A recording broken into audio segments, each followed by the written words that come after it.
We knew that there was going to be an Israeli action. We knew that that would precipitate an attack against American forces. And we knew that if we didn't preemptively go after them before they launched those attacks, we would suffer higher casualties and perhaps even higher those killed. U.S. Secretary of State Marco Rubio giving the U.S. justification for military action against Iran. He spoke just ahead of briefing members of the U.S. Congress in Washington. Rubio also told reporters that he hopes the Iranian people can overthrow their government, but maintained the objective of the U.S. mission was to eliminate Iran's military threats. The U.S. strikes on Iran have propelled the question of international law to the forefront, for some at least. Were these strikes legally justified? And what are the implications? Faisal al-Istrabadi joins us now. He was the Iraqi ambassador to the United Nations and is now the director of the Center for the Study of the Middle East at Indiana University. Thank you very much for joining us. What do you make of what you heard from Marco Rubio and the Trump administration's justification for the attack? That is the stupidest justification for going to war I have heard in my 63 years.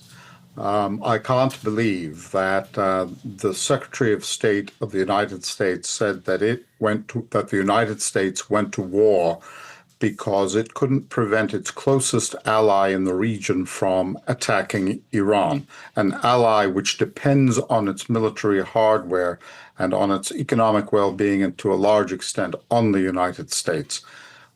That is the justification for the families that have lost members of the armed forces over the last 24 hours.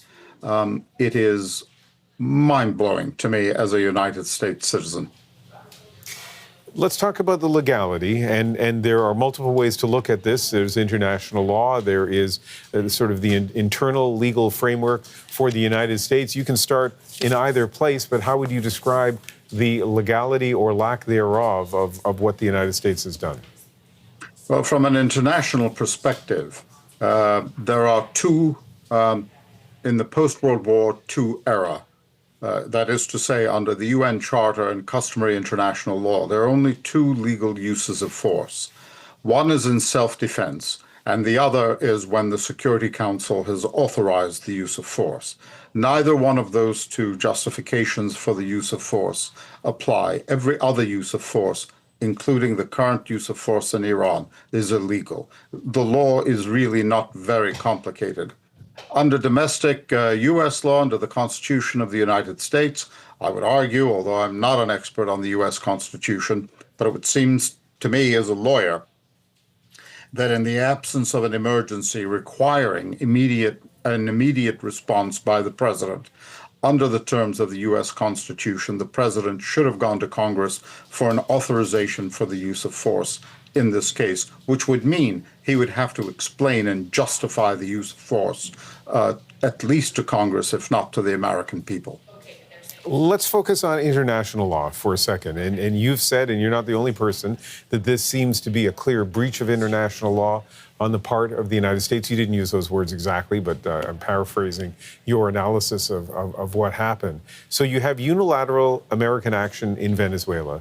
You have the United States taking action here for the reasons we just heard from Marco Rubio.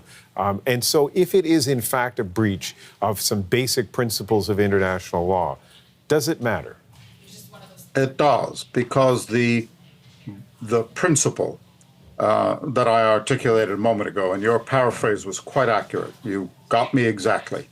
The principle against the use of force, except in the two circumstances I mentioned, has, however imperfectly, largely maintained peace around the world. It has not been perfect, and certainly the United States, as Mark Carney reminded us a month ago, has been from time to time an abuser of the system. But Carney seemed to lament the fact that the rules-based system was being destroyed by the United States. So how is it that Canada now supports this action without any legal justification? And what is the justification for saying that Putin acted illegally, but Western powers support the United States and Iran? They've both violated the same basic norms. There's one last point, and it's this. customary international law depends very much on what states say it is.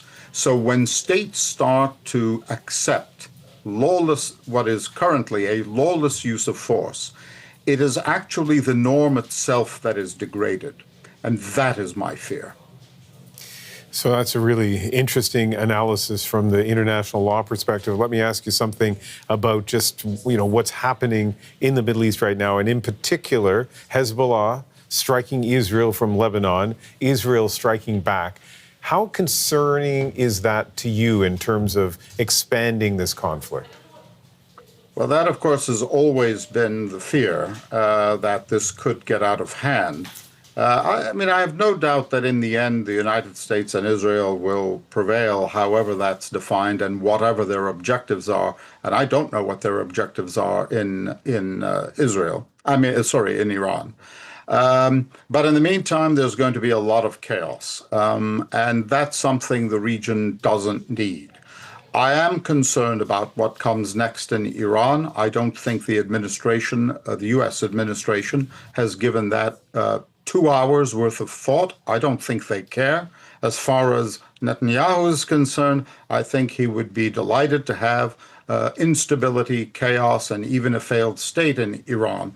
I don't think that will serve the people of Iran well. No one has thought what happens next, what comes next. And that is deeply concerning to me. So there's what comes next in maybe the short term or the medium term. Let's talk about the short term for a moment, and this will be my last question to you. We've got the United States saying more firepower, more force is yet to come. We've got Iran saying, based on some of the reporting I've seen, that they are prepared for a long conflict, and they too can increase the amount of firepower that they use. How do you feel the next few days, but more importantly, the next few weeks will unfold? Well, I assume that Iran will have its capacity to respond degraded over time. I presume that process has already begun. So some of this, I think, is bluster. But the question I have is, to what end? Bring in more firepower. Nobody doubted that the United States has infinitely more firepower than Iran has. But to what end? To what end are we spilling blood, and is our own blood being spilt and the treasure being expended? What is the strategic objective? Why did the United States go to war? Neither the president nor the Secretary of Defense nor the Secretary of State have explained what the strategic objective is. Why should the American public support this war? We don't know. Although, hasn't the president said that the strategic objective here is to prevent Iran from building more ballistic missiles and kind of regrouping and becoming a military power once again? Well, that's not a strategic objective, by the way. That is a goal, but it is not a strategic objective. And he could probably have had that during negotiations. The Iranians were negotiating, and both times they negotiated with him, he bombed them, making it appear that the negotiations were a ruse, which is a terrible precedent to set. I already have the chair of the Armed Services Committee, Senator Graham, saying Cuba is next. Where does this end? This is not the agenda that Trump promised his electors when he ran for office, neither in 2020 nor in 2024. And I think it's deeply disturbing that he can take the country to war without articulating a strategic objective. If he doesn't want Iran to have nuclear weapons, there's a very good argument, in my opinion, that the man he killed on Saturday is the reason Iran didn't have nuclear weapons, because he had issued a juridical ruling barring Iran from making nuclear weapons. That, I realize, is a conversation for another day. But there are some real contradictory signals coming around from all over the place in this war. Faisal al-Istrabadi is a former Iraqi ambassador to the United Nations and director of the Center for the Study of the Middle East at Indiana University. Thank you very much. Thank you.